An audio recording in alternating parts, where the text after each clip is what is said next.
I went up right through here, but you can also go up along this way to get to the hot spring. And here we have the start of the waterfall. This place is so cool. Alright, I followed a trail once I got to the top of the waterfall, and it brought me to two different source points over here.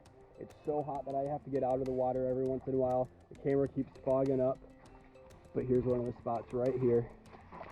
A little hole in the ground, pumping out some warm water. This spot's so cool.